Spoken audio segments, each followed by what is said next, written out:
ભેળસેળની ખીચડી રાંધી, ચાલો રમીએ ગાંધી ગાંધી, આવી એક ઉક્તિ છે, એક ગઝલ છે ખલીલ ધનતેજવી સાહેબની. પરંતુ હાલ જે અમે પરિસ્થિતિ જોઈ રહ્યા છે એ બાબતે આ બિલકુલ બંધ બેસતી કડી લાગી રહી છે. શા માટે આપણે આ બાબતે આગળ વાત કરવાના છે. નમસ્કાર, હું વિવેક મહેતા રજૂઆતમાં તમારું સ્વાગત છે. એક નવી રજૂઆત સાથે, એક નવા વિચાર સાથે, એક નવી વાત સાથે. વાત છે વડોદરા જિલ્લાના ડભોઈ તાલુકાના તેન તલાવ ગામ પાસે આવેલા સરદાર સરોવર નિગમ દ્વારા સંચાલિત કેનલોની દુર્દશા બાબત. મિત્રો, આ પહેલા અમે ડભોઈ ગામમાં જે પસાર થતી હતી માઇનોર કેનોલ એ બાબતની વાત કરી હતી. આજે અમે આવ્યા છે તેન તલાવ મુકામે.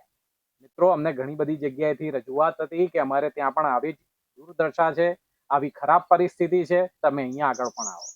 અમે રૂબરૂમાં આવીને જ્યારે આ જગ્યાની વાત સાંભળી, વાત જોઈ અને જે કેનલની પરિસ્થિતિ છે, કેનલની પરિસ્થિતિ જોતા એવું લાગે છે કે કદાચ અહીંયા વર્ષો પહેલા કોઈક આવ્યું હશે અને સાફ સફાઈ થઈ હશે, મરામત થઈ હશે, ત્યારબાદ કોઈ અહીંયા ભૂલું પડ્યું નથી. વાત એમ છે કે જે મેઇન કેનલ છે એ મેઇન કેનલમાં અત્યારે ભરપૂર પાણી વહી રહ્યું છે, જોઈએ એટલું પાણી વહી રહ્યું છે, પરંતુ મેઇન કેનલની બાજુમાં જે માઇનોર કેનલ બનાવવામાં આવી છે કે જ્યાં આગળ ડિવિઝન આપીને કેનલોમાંથી પાણી ખેતરોમાં જવાના જે રસ્તા છે એ માઇનર કેનલોની ખસ્તા હાલત છે. ખસ્તા હાલત એટલી બધી ખરાબ છે કે તમે જોઈ શકો છો સાથે અહીંયા આગળ કે અહીંયા આગળ એટલી બધી ઝાડી ઝાખરા અને ઉગી નીકળેલું છે કે અહીંયા આગળ કેનલ હતી કે કોઈ દિવસ હતી એ બાબતે પણ આપણને પ્રશ્ન થઈ રહ્યો છે. શું કામગીરી કરવામાં આવી રહી છે, કઈ રીતની કામગીરી કરવામાં આવી રહી છે, કેનલો બંધ કરી દેવામાં આવી છે, કોઈ જાતની માહિતી અત્યારે આપણી પાસે ઉપલબ્ધ નથી થઈ રહી. સરદાર સરોવર નિગમના જે ડભોઈ ડિવિઝનના અધિકારીઓ છે શું કામગીરી કરી રહ્યા છે કે પછી રજૂઆતના માધ્યમથી રજૂઆત થાય ત્યારબાદ જ આપણે જગ્યા ઉપર જવું એવી જો એમની મનસા હોય, એમની જો ઈચ્છા હોય તો આપણને ખબર નથી. પરંતુ અમને એવું લાગી રહ્યું છે કે આ બાબતના ટેન્ડર બહાર પડતા હોય છે સાફ સફાઈ માટેના, મરામત માટેના, તો પછી આ ટેન્ડરના પૈસા, આવા જે કંઈ કામના પૈસા છે એ ક્યાં આગળ જઈ રહ્યા છે. મિત્રો, આપણી સાથે અત્યારે જે સ્થાનિક છે એ સ્થાનિકનું અહીંયા આગળ ખેતર છે. આ તેન તલાવ ગામના રહેવાસી છે, અમે એમની સાથે વાત કરવા માંગીએ છીએ. હર્ષલભાઈ, તમારું સ્વાગત છે રજૂઆતમાં. શું પરિસ્થિતિ છે અહીંયા આગળ? છેલ્લા ક્યારે મરામત થઈ હતી? છેલ્લા મરમ્મત તો જ્યારે કેનલ બની ત્યારે લગભગ 2 વર્ષ જ કેનલ ચાલી છે, ત્યાર પછી તો કેનલ ચાલી જ નથી. અને અહીંયા સાફ સફાઈ માટે દર વર્ષે આવે છે? ના, કોઈ આવતું નથી. જેને પાણી અમે ખેડૂતો જ સાફ કરાવીએ છીએ જાતે જ. તમે તમારા પૈસા? તમારે જેને પાણી લેવું હોય એમને સાફ કરવાની જાતે જ. ઓકે, તો આ બાબતે નિગમ દ્વારા કોઈ કામગીરી થતી નથી? અમે ત્યાં આગળ ગયો, હું ગયો તો ત્યાં આગળ તો એવું કહે છે કે બંધ થઈ ગઈ છે કેનલ, એમ એવું કહે છે એ લોકો. તો એના બંધ થઈ ગઈ છે એવું કશું આપતા નથી, કશું જ નહીં આપતા. કશું જ નહીં? સાફ કરવાનું કહીએ તો કે છે હા હમણાં આ મહિનામાં થઈ જશે, 1-2 મહિનામાં થઈ જશે, એવું કહ્યા કરે છે. ઓકે, અને બંધ થઈ ગઈ છે તો પછી પાણી આ રીતનું કઈ રીતે આવી રહ્યું છે? એ જ તો અમને કઈ જવાબ જ નહીં આપતા એ લોકો ત્યાંથી. આ કેનલ અહીંયા તેન તલાવ માઇનોર કેનલ ક્યાં સુધીની આગળ જતી હોય છે? તો સનોર સુધી લગભગ જાય છે. સનોર સુધી? એનાથી આગળ હશે.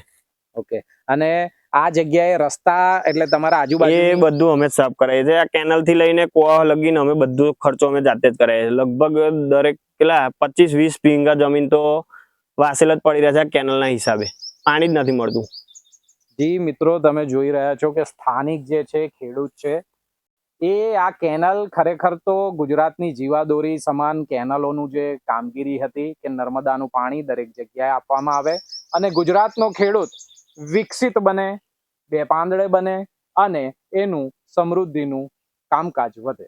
પરંતુ મિત્રો, આપણે જોઈ રહ્યા છે કે અત્યારે જે સરકાર કરોડો રૂપિયાનો ખર્ચો કરી રહી છે, કરોડો રૂપિયાનો ખર્ચો જે જરૂરિયાતમંદ છે, જેને સેવાની જરૂર છે એવા ખેડૂત સુધીને પહોંચી નથી. અમે આ સ્ટોરી ફરીવાર એટલા માટે લીધી છે કે ડભોઈની સ્ટોરી થયા પછી, ડભોઈની વાત થયા પછી અમને ઘણી બધી જગ્યાએથી રજૂઆત આવી હતી, ફોન આવ્યા હતા, મેસેજ આવ્યા હતા કે અમારે ત્યાં પણ આવી જ ખરાબ પરિસ્થિતિ છે, અમારે ત્યાં કેનલની આજુબાજુ બાવળિયા ઉગી નીકળ્યા છે, કેનલની કોઈ મરામત નથી, કેનલની કોઈ સાફ સફાઈ નથી. અમે આજે સ્થળ પર આવીને તેન તલાવની માઇનોર કેનલમાં જોયું તો ખૂબ જ ખરાબ અને ખસ્તા હાલત છે.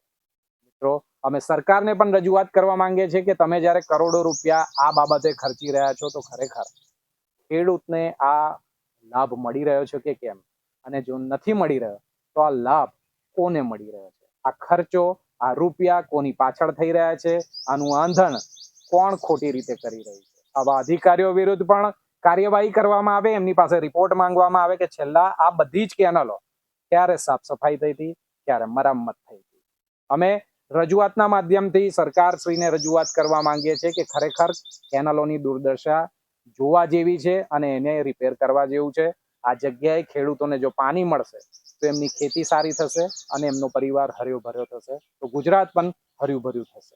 મિત્રો, આ સાથે જ અમે અલગ અલગ ગામમાં જઈને જે કેનલોની દુર્દશા છે એના માટે અલગથી એપિસોડ ચલાવવાના છે, વાત કરવાના છે, રજૂઆત ચલાવવાના છે. તમારે ત્યાં પણ એવી કોઈ તકલીફ હોય કેનલો સંબંધિત અને તમને યોગ્ય જવાબ ના મળ્યા હોય તો તમે અમારો રજૂઆતના માધ્યમથી સંપર્ક કરજો. અમે ચોક્કસ આવીશું અને રજૂઆતના માધ્યમથી એને રજૂ કરતા રહીશું. આભાર. ભારત માતા કી જય.